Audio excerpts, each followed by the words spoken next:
We recently hit yet another huge milestone here at the Cyberwork podcast, 25,000 YouTube subscribers. Thanks to all of you who watch and listen each week, to those of you who watch the YouTube videos go live and chat with each other in comments, and to everyone who is helping us to grow this great community. To give back, we're now giving you 30 days of team training for teams of 10 or more. Your Infosec Skills account will help your entire team develop their skills and earn CPEs through hundreds of IT and security courses, cloud-hosted cyber ranges, hands-on projects, skills assessments, and certification practice exams. Plus, you can easily monitor, assign, and track training progress with team admin and reporting features.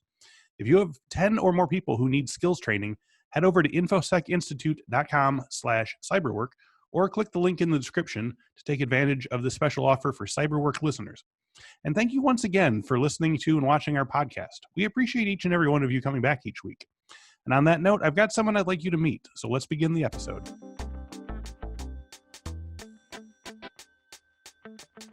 Welcome to this week's episode of the Cyberwork with Infosec podcast. Each week, I sit down with a different industry thought leader, and we discuss the latest cybersecurity trends, how those trends are affecting the work of Infosec professionals, while offering tips for those trying to break in or move up the ladder in the cybersecurity industry. John Dixon was one of my first and favorite guests. He was our 13th recorded episode, going all the way back to October of 2018. John and I spoke at some length about some of the cyber tampering and general malfeasance around the 2016 elections and fears that were happening around the 2018 midterms. Well, time certainly flies because now it's time for yet another election coming up on November 3rd. We're going to talk about some of the portents currently in the air, what you can do to be watchful in the meantime, as well as some of the ways that the current global pandemic could affect the election should it continue for many more months. So John Dixon is an internationally recognized security leader, entrepreneur, and principal at Denim Group Limited. He has nearly 20 years hands-on experience in intrusion detection, network security, and application security in the commercial, public, and military sectors. As a Denim Group Principal, he helps executives and chief security officers of Fortune 500 companies, including major financial institutions, launch and expand their critical application security initiatives. John, welcome back to the show. Chris, my pleasure, man. How you doing? Okay, hanging in there? Oh yeah, we're doing fine. We're my wife and I are on different floors of the house, so we don't get in each other's way too badly. All right. Well, look, man, I'm like I said. What are we? Week 5, week 6, something like that. Yeah. How are you holding up? I would just say, we had the biggest week of the year for us, which is RSA. Really the week leading up to the week of and the week following are this crescendo of activity from the vendor side. And what we got as a reward for that heavy effort is we walked right into a pandemic. So it's like, I looked at the calendar. I said, we've been doing this in one way, shape, or form for like 8 weeks. And, I would say right now, modestly, certainly compared to other friends and people in industry right now, we're doing modestly well. We're doing, I have friends that own or work at restaurants that are in the travel industry. And I mean, that's what worries me the most. For sure. This is our new tempo, and I'm not going to say new normal. I'm not going to say that. I'm not going to say unprecedented. That's out the window. I have this list of words like not to use anymore. No, right. I'm not going to send an email to all of my contacts that says, yes, we know these are trying times. We're here for you. And then here's a pitch, like I get over all the time. And this is the time for endpoint security, and like, okay, sure there, boss. So I think it's a bit of a humbling time, for people that have been doing this for some amount of time. And what I've told our team is, for me to say that we've been here before or make a statement like that is just ludicrous. I would say I couldn't be more honored to be with a team that has more experience. And that's the one thing we have is we have seniority, experience. Yep. We've seen things. We have people that have been through 2008, 2001, people that were in the military, that, including myself, that have been to a war.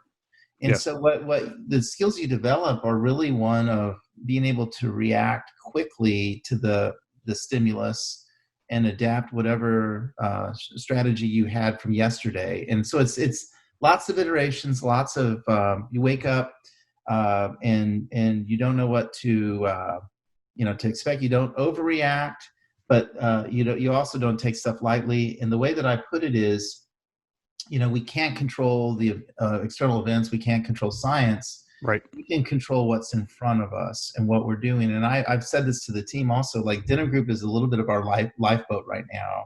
And we can at least, paddle fast and do what we can do to keep that going and hope and pray that, other things don't happen on the outside. That's all we can do. So yeah, no, I mean, you're right that we can't say, unprecedented or we're living in weird times, but we can definitely say we have the tools at our disposal to sort of.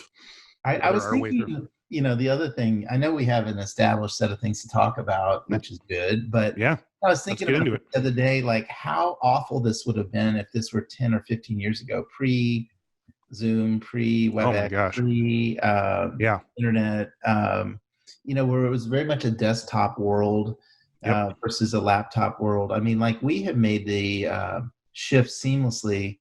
I give credit to both of my business partners who has seen this coming. And probably like 4 or 5 years ago, we had an ice storm down in San Antonio, Texas, which is Armageddon. If you have the threat of an ice storm down here, you guys don't have quite the infrastructure for that kind of thing that we do in Chicago here. we have no infrastructure. Right. I mean, it's literally, so we've experienced panic buying, and it's called snow down here. Right. So what we did 5 years ago is somebody in our kind of on the operations side said, look, why are we even buying desktops from here on out? Well, you did get affected by that. And so what happened is we said, let's just buy laptops, even for the assistants and the different more administrative folks and the junior, well, let's just give laptops. So when we got back from RSA, our Sheridan Chambers, who's one of the partners that who actually runs the business day in, day out, said, let's just practice this and do a scenario-based thing. And we worked from home the Thursday after RSA. And the interesting observation is 2 things broke. And it wasn't any of the VPNs, the infrastructure or Zoom or anything like that. It was our QuickBooks instance, which is important to the business. Yep. And our ability to collect mail, which ironically, in this day and age, we still get physical checks. Yeah. We had to put up a P.O. box. We had to do that. We have a person that goes in that kind of checks to make sure everything's there. The other interesting, not from an Infosec or security standpoint, from a business side, we were surprised by our insurance carrier, important point here, that our workman's comp did not cover pandemics, which meant that in theory, if somebody came to work at our physical offices and got COVID-19 and then put in a workman's comp claim, it would be outside our coverage. So that helped us accelerate the decision to work from home. As a matter of fact, go quite the opposite. Like, hey, look, you should not go to the office. And as a matter of fact, both offices are locked up, and we have one person to make sure there's not a gaping hole in the roof, or but for the most part, we're working from home. So so far so good. And I mean, the other thing that I think everybody that listens to this will agree is, like, we got this weird kind of compressed set of conference calls. Like, we have more work between 8:30 and 5:30. I feel like I'm getting bed sores on my gluteus maximi, So like now it's all day long, Zoom, all day long conference calls. So I wonder, like, the next thing, I know this is a little bit of stream of consciousness, but I enjoy talking to other. Man, we're all dying for connection right now. What happens to Black Hat? So we looked at our contract. We have an event, a happy hour event, and we're going to probably lose 10 or 15,000 in a non recoverable deposit. We made the decision, or just kind of jokingly, we'll see if this pans out, that if like Black Hat gets canceled, we get stuck with 15 grand. At least 3 or 4 of us in the leadership team are going to fly to Vegas and try to consume 15 grand worth of alcohol in a night. Just like, okay, we're gonna need a recording of this. I'm gonna get the 15,000. Was it the 200-year Scotch? So like, it's weird. Like, this is when we would be planning for that. There's like a tempo or a cadence of events and things that happen. All that's out the window. And so who the heck knows? I'm making no predictions.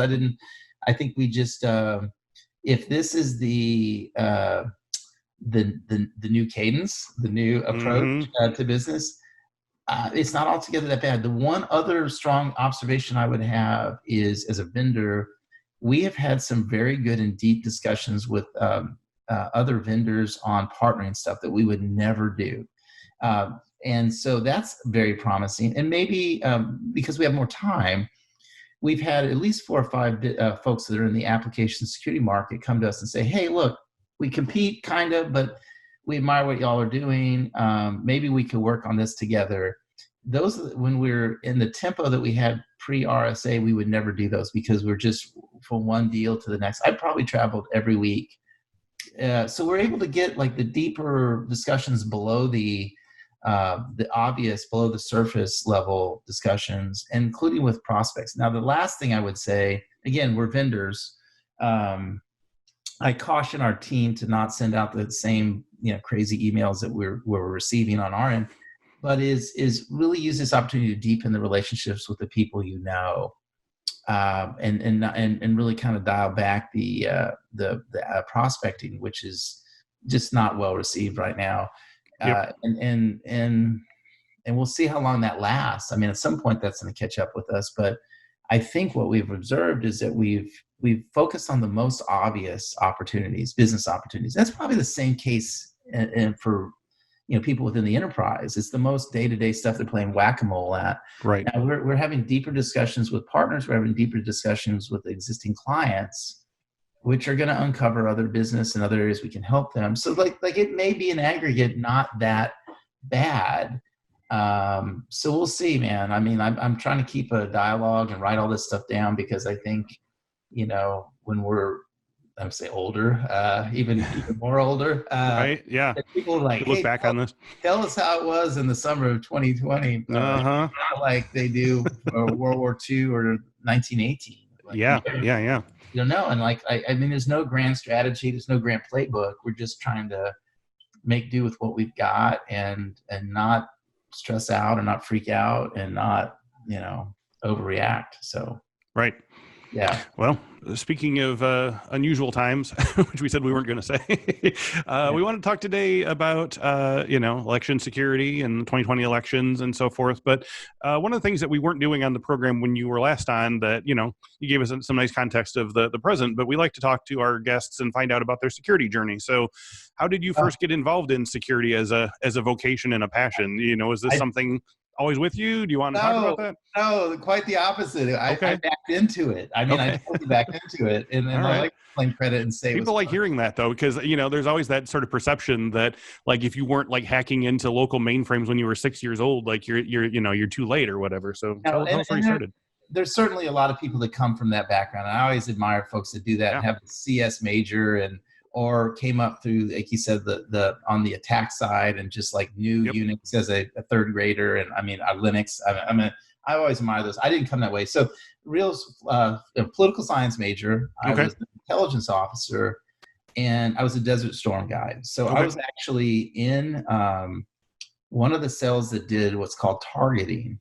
Like we were doing picking targets to in the Air Force terminology to be serviced by the what happened is we had a very static database and a system of input that worked in a very, very kind of static Cold War way. And then as soon as stuff started to fly at the end of January, everything broke within like the first 2 or 3 days. Everything, our databases, our inputs, our like literally we kept situational awareness of what was going on in Iraq and with the war via clipboards, whiteboards, DB3 databases, like old school stuff. And it was really systems, but really the team itself of junior officers and NCOs.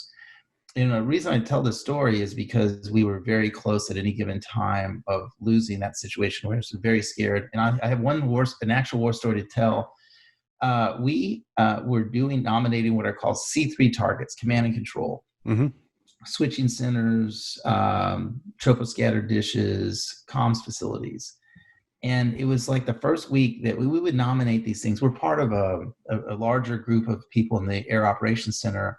But we always thought there was like some smarter person above us in the chain of command that was like, oh, hey, let me look at this list. We'll do A, B. We'll do, someone will have the answer for me. So what happened is within a week, I went into the Air Operations Center and saw the targets that we nominated, the targets that were up on the big board, just like out of the movies, right? And I looked at my list, and I looked at that list, and I looked at my list, and I was like, it was the same list. Yeah. And then it hit me like, oh my gosh, it's a first lieutenant and a bunch of captains and sergeants doing this. Nobody's looking at nobody. They're just taking it as faith value, just like these are the smart guys. So what happened is we recognized that everything broke out there. We never lost situational awareness. We get back, and this is the summer of '91, and we had to go on this tour, like how we won the war, how we knocked out the ears and eyes of Saddam Hussein. And it was great, and we knew like everything broke. We were this close to losing awareness. So for 3 years after that, I became working with systems guys to fix everything that broke out there. And this is really in the world of intelligence and air operations and all the feeds and all the parsers and all the, and I became a Unix person. Okay. In 1990, I found an old, this is a long story, but I found an old write-up of me. I got nominated for something that said self-taught Unix. That was like one of the things. I was like, that's when I did it in 92. Yeah. So what happened is I looked up, and the contractors and computer guys were starting to ask me about stuff. And so fast forward a little bit further, I ended up getting out of active duty or leaving the Air Force, stayed in as a reservist, but then got picked up for what was then called the Air Force CERT, our Computer Emergency Response Team. Okay. And it became real. That was like 95, 96 by my recollection. And it became a thing. I got a CIS. I was on the outside. I started doing commercial consulting around security in 98. I think I got my CISSP, and it became real. And then I look up and I'm like, man, this is actually pretty fun. The cat and mouse, the black hat. I did go to Black Hat, I want to say DEF CON in 98, 99. And here was my rude awakening. I was with these guys from our pen test team, and they knew everybody. Oh, yeah. I didn't know anybody there. So I was like, wait a second. Like, I'm everybody. How do you know? It's a secret society. And it was that the other side. And so became friends with them. And I've been in this space on and off since then. I really, kind of my focus has been how to get CISOs to do, to get security baked in absent of a breach. I mean, that is our, as security folks, that's our existential challenge. Yeah. How do you define enough? How do you get the non-technical, non-security IT buyers to say, yeah, I think we need to do more absent of a near-death experience? And that has been my effort. And I spend a lot of time talking about resource allocation, resource justification. And so that's where I'm at. I'm also an MBA type. I got an MBA along the way. So I probably have a decent background in business as well. And my first love has been the security stuff. I enjoy the heck out of it. Yeah. And that's why this is the fun part of fun. Yeah. That's awesome. That's awesome. So I want to sort of catch up since we last talked in, early 2018 or late 2018 in anticipation of the midterm elections. And folks can still hear more, can hear that in our archive if you go to our YouTube page. The episode's still up, or, podcast catchers, whatever. And it was a great talk. We spoke extensively about some of the outside interference and foreign meddling and other trickery that happened around the 2016 election, which, at this point is pretty settled matter. But I'd never really heard much. Did any cyber tampering or electronic disruptions happen around the midterm? The challenge is so much of this lives within the classified world. So when you make statements like, hey, I think the Russians or Chinese are involved, is really supposition on my part. And people that are in skiffs and behind the green doors would probably laugh at that. But let me make some statements, though, that are very interesting. Since we talked last, I did look at what Microsoft did last fall. I don't know if you saw this, but if you Google the Microsoft, they put out a warning, I think in October, based upon activity in August. And what it was very interesting. Okay, so the background is Microsoft, because of O365, has this weird vantage point of looking at everything, right? Mm-hmm. I mean, they can see I mean, that's where most email in the SMB world lives now, is not on your Exchange server in the corner. It lives somewhere in Redmond or in San Antonio at our Microsoft data center. So what they noticed is this attack pattern that was happening because they're looking at everything. They just saw badness coming across all these email boxes. And then they dove in and said, oh, wait a second. Wow. These are campaign related or political related. Wow. So if you find that, it's and it's from their, so that was interesting. They determined it by tactics and just tools and practices that it was probably the Iranians. So that was interesting for 2 or 3 reasons. One is the Iranians have become squarely the number 3 player behind the Russians and Chinese in this particular matter. Okay. Probably are number 2 behind the Russians in pure political stuff. They have a very diversified portfolio of nation-state hacking, I would say. Okay. So I think that was interesting. I think the big one that got my attention was really not related to any nation-state stuff, is what happened in Iowa. Okay. With the Democratic caucus there, where they just completely blew it. There was that new software or whatever. Okay, so here's the thing. I put together jokingly Dixon's hierarchy of voting needs and it was the ripoff of Maslow's hierarchy. Maslow, And at the bottom was tabulation. Yes. If you can't count the vote, everything else is irrelevant. If that's not priority 1 to you, Priority 1, 2, 3, probably tabulation. Yeah. Above that, timeliness. If you can't get the results out in a timely manner, then it infers like you have problems with So like if you accurately can capture the vote, the integrity of the vote is great, but you get it out 3 days later, everybody's scratching their heads. What happened? In our instantaneous culture now, if we don't have accurate results that evening, everyone's wondering what the heck happened. And so the third thing at the top of that pyramid is security. So if you can't count the vote, you can't get it out in a regular manner, then security is like, it's who cares, and nation state threats I don't have nation state threats. I have threats to being able to count, because what they did in Iowa, which was particularly not sophisticated, was, they put all their eggs in one basket. Yep. They didn't do any modicum of testing capacity or testing. Of course they didn't. None of the testing stuff was realistic.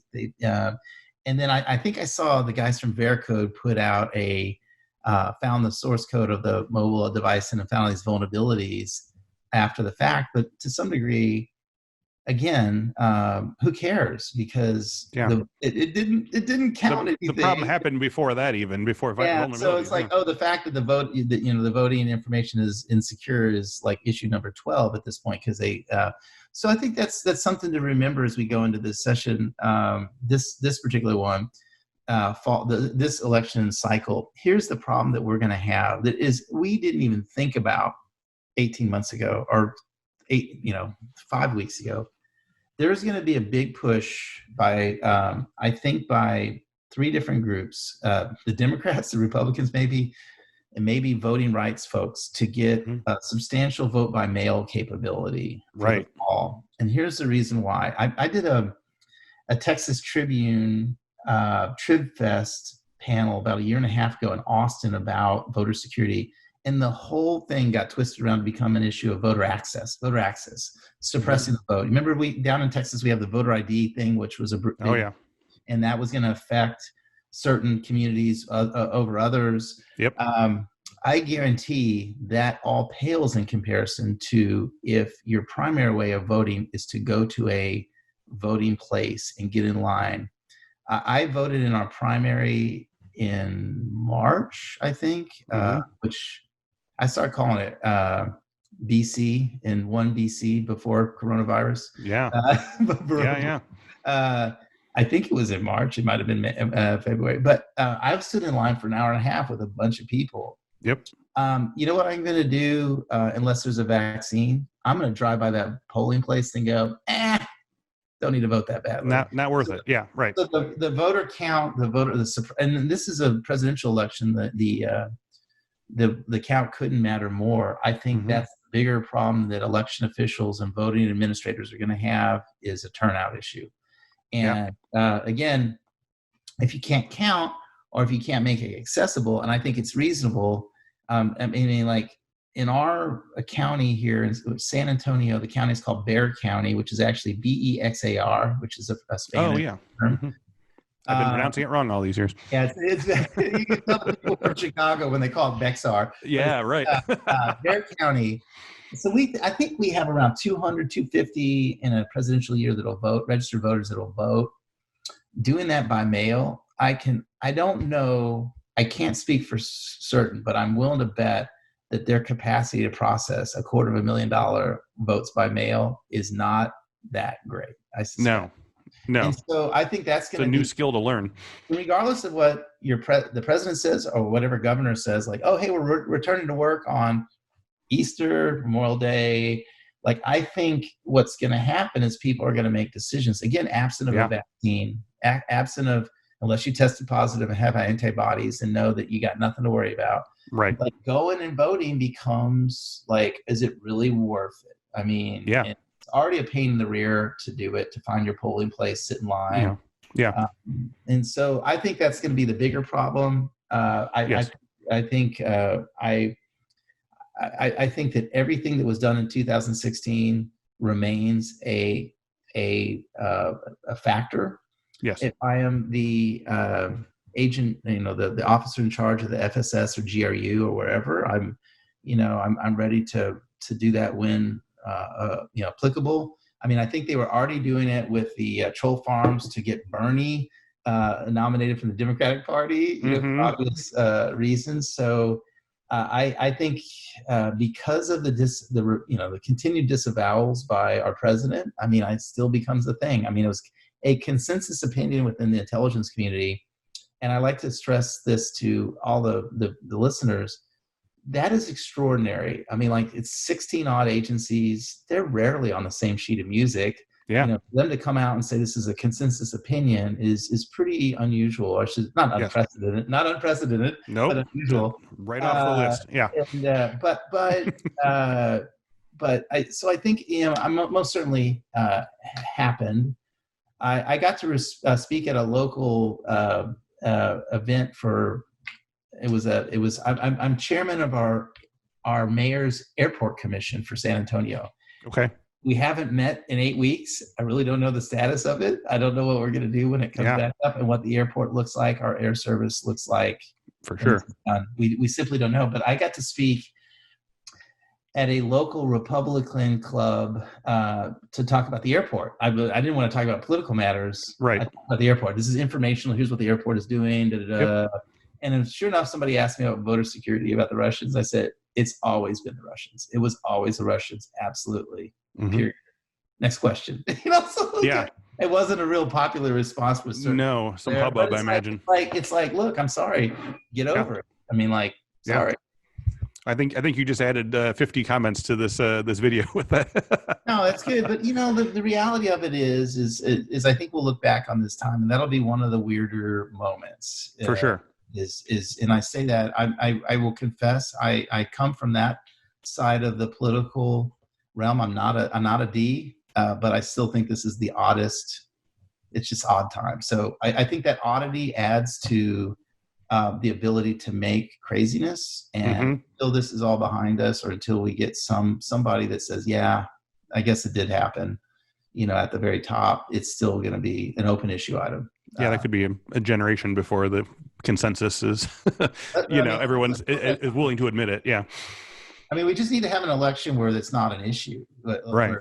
Not that we don't have nation state involvement. It's just that we all agree that the results themselves, the process should be viewed as precious. Now, the one thing I will say, and I've learned, and I think I said it when we talked last, the elections are a state activity. And this is also in the context of the comments about total control and total authority that happened 2 days ago. Yeah. But the elections are a state function. So from a constitutional standpoint, Texas presents the results of election in the form of a congressman or 2 senators. they actually present the results of a presidential election, not raw votes, in the form of electoral college votes that represent that. Yes. So there's no such thing really as a federal election. The feds, through the Federal Election Commission, regulate giving levels and how you give, and political contributions on federal elections. They can do that, and they have done that. But they could give money left and right to the states and dictate this or that, but it's still a state matter. And I've heard from states, secretaries of state who've just said, "We appreciate your input. We're not doing anything," or we're not doing that. Yeah. So wow. Thing to remember: this is a state. So that you listen to the comments of right now Governor Newsom and Governor Cuomo, transpose those onto voting stuff. This is voting activities are a state activities, non-political. It's an administrative thing. So whatever amount DHS gives in grants is great. They can't dictate how a state runs its election. Right.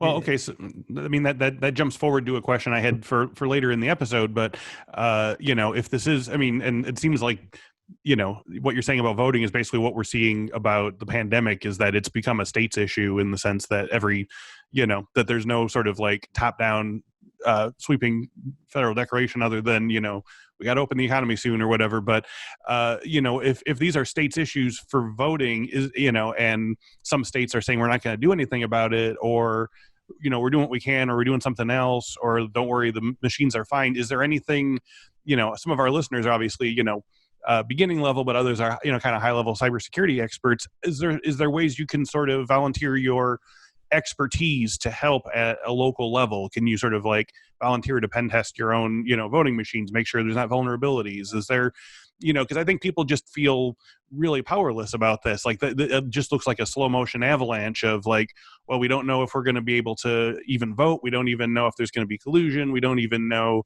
if we're going to be able to leave our homes by then and stuff like that. So like, what are some red flags, and what are some things that you would suggest? You're shaking your head. I'm dystopian on this particular topic. Yeah. That absent of some acceptance, there's still going to be the ambiguity there. Here's what I'd say, pen testing your own voting machines. I've said this consistently. I don't think that's a great idea. Okay. The hackathons at Black Hat have been end of life machines and have been the most unrealistic scenarios. Yeah. Like guess what election judges can detect is the kid with the hoodie that's trying to get USB access to the voting machine. Yeah. They got that one covered. Okay. I would say the bigger thing that they could do, again, I live in Texas. We have 254 counties here. The elections are administered at the county level. I know there's efforts at the Secretary of State level to do tabletops with the county officials. I would say the county election administrators is where you want to be and help them, and at the secretaries of state. And it depends on what state you're in. If you're in the smaller states, you may have an opportunity to volunteer actually at the Secretary of State. Just because they're much smaller, I've been to at least one Midwestern state where I met the guy who was the IT person for the Secretary of State. So I suspect that if you have a state where there's one guy doing it, that's where you could help out, and just particularly an election night. Being an election judge is probably more of an exercise in democracy than it is in security. You learn a little bit about how things are done and votes are tabulated. Yeah. But I've always said, if I'm a GRU guy, why would I spend so much time on the endpoints where I can do things like, attacking the registration system, which affects, in our state, all 254 counties. Yep. Not just one or two. I can go after election night reporting on the Secretary of State website. I've asked this question publicly before. How many of the Secretary of State sites have Cloudflare or any modicum of DDoS protection in front of them? Right.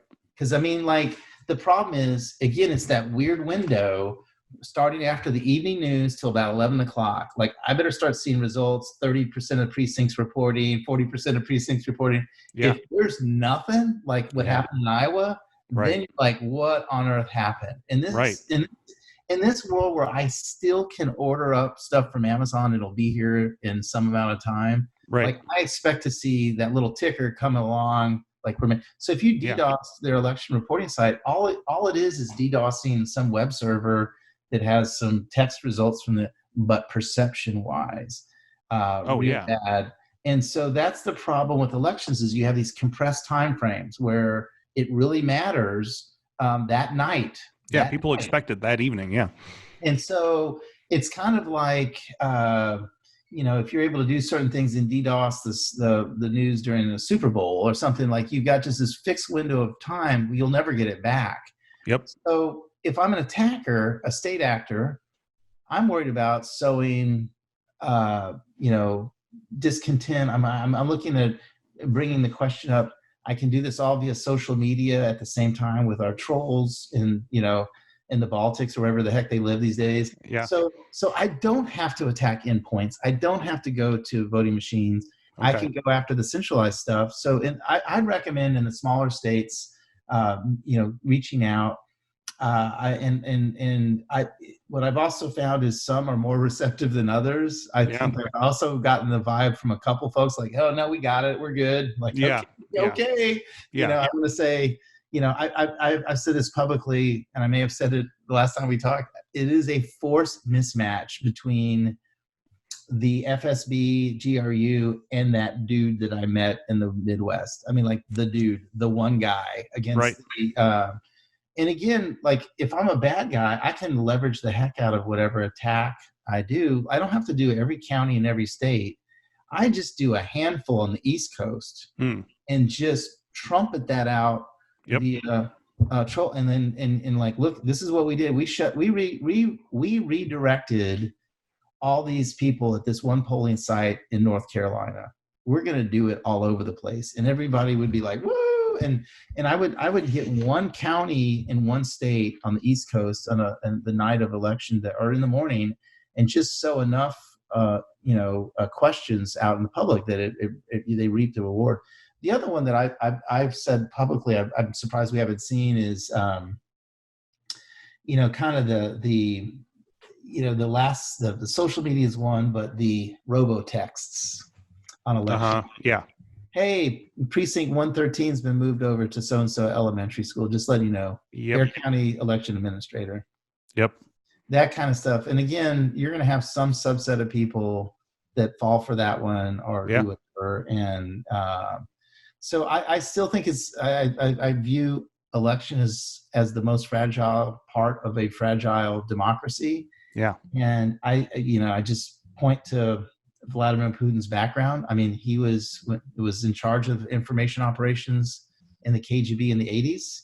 That's his deal. I mean, he wasn't a thug. He wasn't an operator in the field. He was a disinformation guy. Right. And that's his deal. And man, they're exceedingly good at it, and they've been good at it. They have a country whose entire foundation is based upon lies. So like, who better to lie about other people because they know how to lie about themselves, period. Still is. So can we talk a little bit about sort of the disinformation? Because I want to come back and sort of put together some sort of a plan of what we can do, while we're hunkered down here. But like in terms of like when you see, disinformation going amongst your friends or friends of friends or some random dude on your Facebook thread who just jumped in, you're like, who is that guy or whatever? Like what is the protocol? Because I think a lot of us, the temptation is to, either, shut the person down or counter with facts or block or whatever. But what's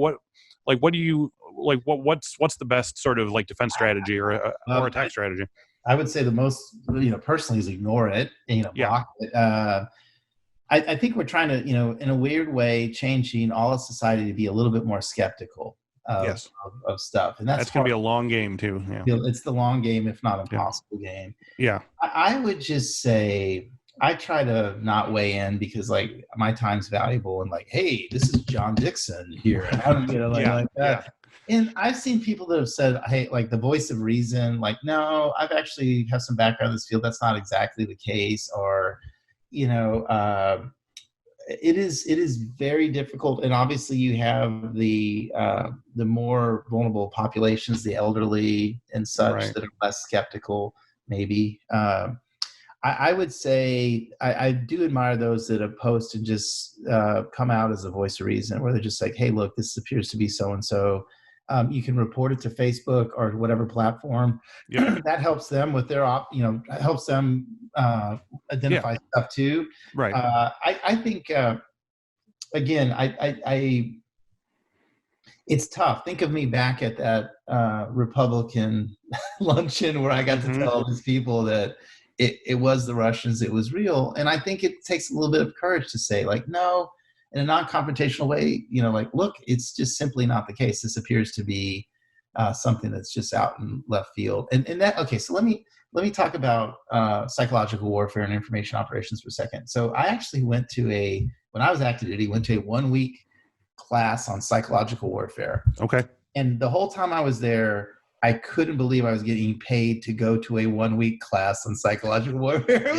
I was just going to ask you where I could sign up. That sounds fascinating. I was just sitting there like the whole week with a big tub of popcorn, like, tell me more stories, tell me more. It was so cool.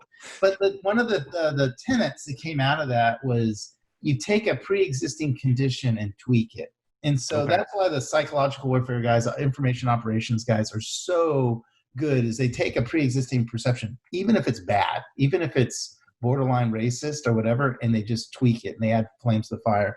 Yep. The one that I remember specifically during Desert Storm is we used a pre-existing perception that the United States Marines always come ashore at the beach, right? Okay. And for those who are students of military history, remember this, the Marines didn't come ashore. They actually, Schwarzkopf had them land south of Dhahran, and they came around to the airport in Kuwait and totally did an end around. What we did before is we apparently translated a bunch of Marine Corps videos from World War II into Arabic and showed them all throughout the Gulf of Marines coming ashore at Tarawa, at Saipan, at Okinawa, all these different places, at Iwo Jima. So guess what what the Rockies did? They sure enough put a bunch of divisions facing the Persian Gulf, waiting for the Marines to come ashore. We didn't lie. We didn't manipulate the truth. We just, jumped on a pre-existing condition. Right. The interesting part of that story, apparently, this is hearsay, but I think it's still, I think it probably is the case. When Norman Schwarzkopf pitched that idea to the Marine Corps component commander, apparently there was a little bit of pushback, because guess what Marines do? They come ashore. And their culture was so strong. Oh, yeah. You were asking them to commit heresy. Yeah. Like, wait a second, that's what we do. The Marine Corps culture. I know a bunch of Marines, not ex-Marines, former Marines, and there's probably some truth to that story. But the point was, that's how psychological warfare and information operations exist. Is there's some pre-existing perception coupled with what they call the willing idiot. Somebody on this side is like, gets on Facebook. Yep, that's it. Yep, that's exactly. Yeah, right. And I just think it's probably easier to recruit those folks than it was during the Cold War, where it was a pretty monolithic threat, and it was a societal and generational threat. Now it's a lot tougher. So. Yeah.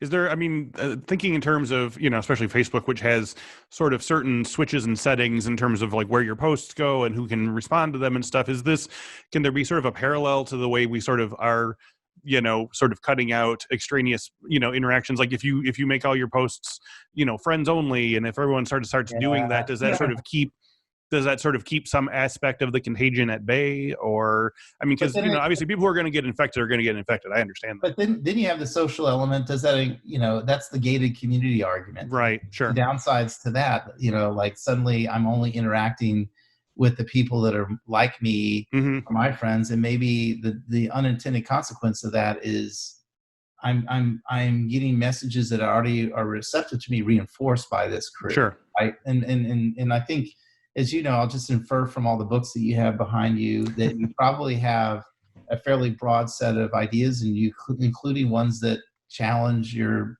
underlying assumptions and your background. Right. Like then you get in the weird world where it's the CNN versus Fox world, where now we're just playing to the crowd. So I'm not a big fan of that. But at the same time, my parents, I worry about my parents a little bit on stuff like that. Yeah. and just being a little bit more receptive or less skeptical. I mean, that's the one good thing about being a security person is by default, you're skeptical. Yeah. You don't click on links, you're just like skeptical on everything. You question, Sure. and that's not something that everybody does. So, Yeah. Okay, so I want to sort of, I mean, we've sort of crisscrossed, across an enormous issue here, but I want to kind of see if we can lash some of this together into, if not like, action items. I want to sort of like get your crystal ball, magic gavel, like what sort of combination of things would you like to see? I mean, you said you're already thinking kind of dystopian about this election, but like, that's different from like throwing our hands up and saying there's nothing we can do. So like what sort of combination, especially assuming that, we're sheltering in place for the foreseeable future, like what would you like to see happen, in the next month, in the next 3 months, in the next 6 months, leading up to the election in terms of registration things, in terms of primaries, in terms of election campaigning, in terms of election accessibility? Like what do you see as like a best case scenario, whether or not we can reach or not? Wow, I think you got everything there. Let me see if I can answer that. Okay. Let's start by making a point, and then maybe we can revisit some of the questions. Sure. One is, I have felt for some amount of time that security and privacy by extension are matters of policy. Okay. And I've done a lot of lobbying and a lot of cajoling with elected officials in the state of Texas. As a matter of fact, 2 sessions ago, a representative named Giovanni Caprileone from the Dallas area sponsored and got something passed and signed into law called HB 8, which does some modest things around security for the agencies. Mm-hmm. It was a big win because it was absent of a breach. It was, and I think most legislation that comes after an event is poorly written. Sarbanes-Oxley 2008 crisis, Patriot Act, September 11th, and maybe the CARES Act with the pandemic. Any legislation that gets shotgun and passed right after an event typically has lots of problems with it. And over time, they find these problems. What I've started to do is to become more engaged at a political and policy level. And a lot of this stuff, Josh Corman and crew have done a lot in this area. But what I mean is, regardless of your political background or what party or not party or whatever, is just letting your city council member, let your state rep, your local people know that your information is important to you. The way you handle elections is important. Because what I've found is, unless at the neighborhood association meetings, at these luncheon meetings, if there's somebody that's not complaining about it or poking these elected officials in the chest, they simply, it's not that they don't care, they just listen to squeakier wheels or louder voices. Oh yeah, absolutely. And so I have heard, at least from some state reps in Texas, and again, this is kind of a weird political issue, because you've got, on the left, you've got the EFF privacy people. On the right, you've got the kind of Tea Party privacy people, which are bipolar to some degree. Yeah. But their common denominators, they don't mind if they lose their data on their own accord. They just don't want you to lose it for them, the government. Yes. So I think if you start asking those questions or engage in a little bit, at least asking the questions, what my experience is with these state reps and politicians in large, is they don't ask the question. The question's never like IT in general and security by extension too is just like background noise. They're more worried. And I mentioned I'm chairman of the San Antonio Airport group for the mayor, so have some background in public policy stuff.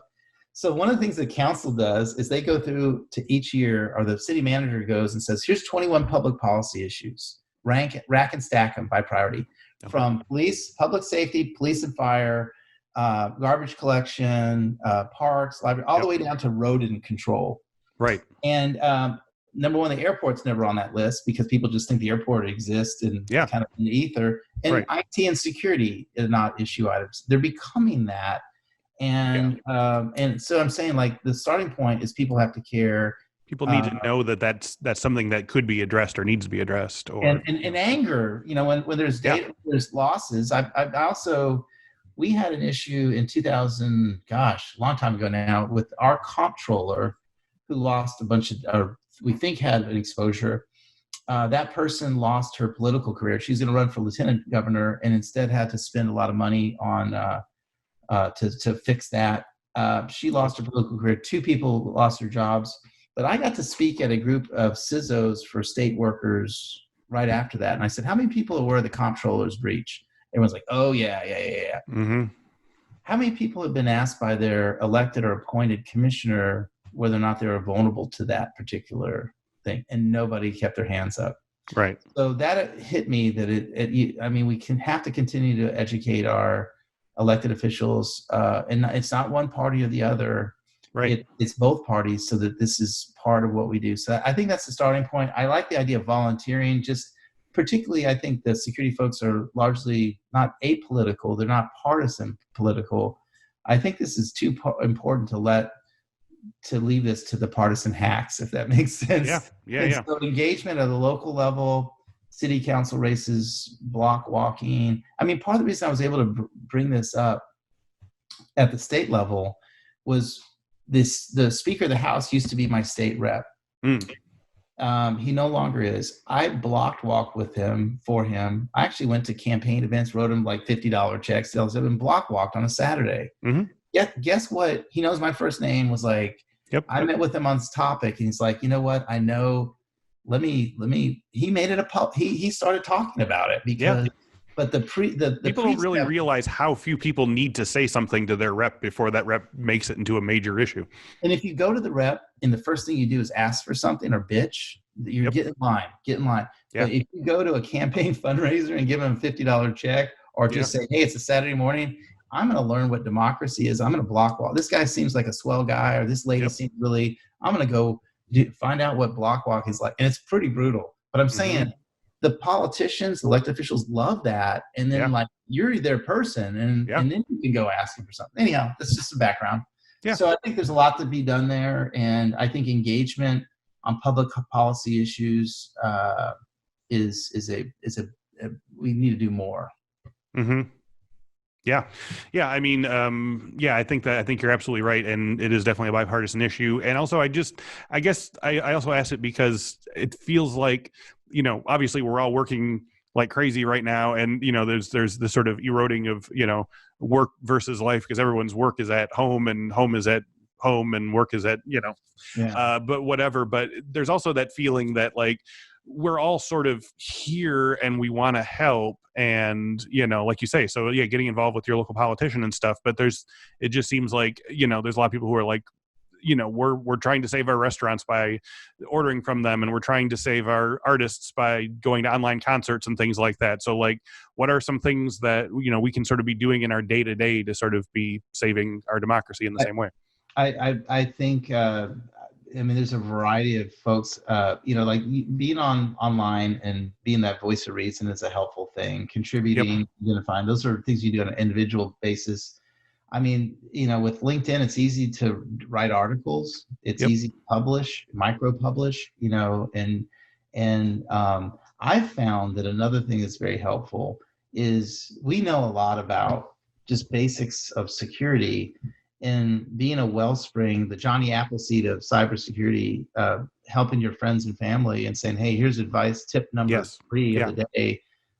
We have so much. I get to do it every time we have a holiday party or a family reunion. I end up, hey, what's more secure, iOS or Android? Or, But I think that's another way you can give back. I did a TED Talk about that about 2 years ago at Vail, about the concept of resilient users. And I think much of if we could be accused of one thing, and that's being cloistered in our little world, because we're so busy with the, spy versus spy, cat and mouse game within the bowels of the enterprise, that we just let that stuff happen, and we kind of roll our eyes when we see stuff. We let the political and public sector stuff get run by people who have less context and are probably have questionable motives. That's what I'm saying. This stuff is too important to leave it to others. And I think what I notice is people that kind of go to a particular calling, be it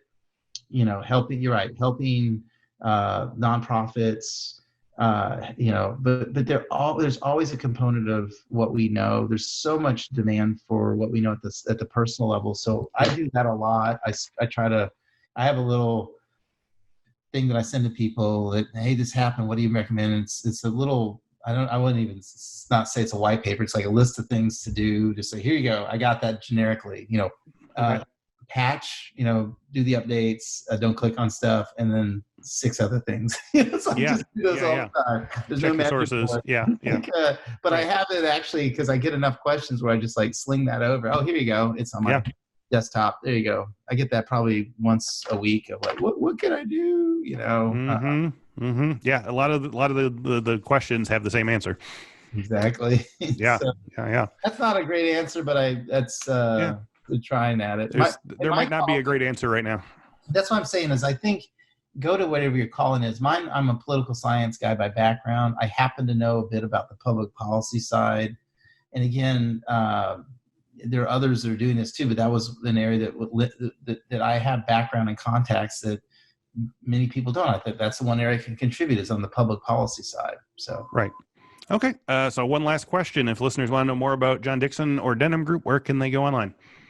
www.denimgroup.com is our website. I think I'm on there. I should still be on there. Okay. And my Twitter handle is @John B. Dickson, Dickson. I'll just add one last thing. Sure. It's Dickson. I get introduced all the time as like John Dickinson. Right. Dixon. Dick Johnson. Oh, interesting. Wow. So they found all kinds of ways to scramble it around.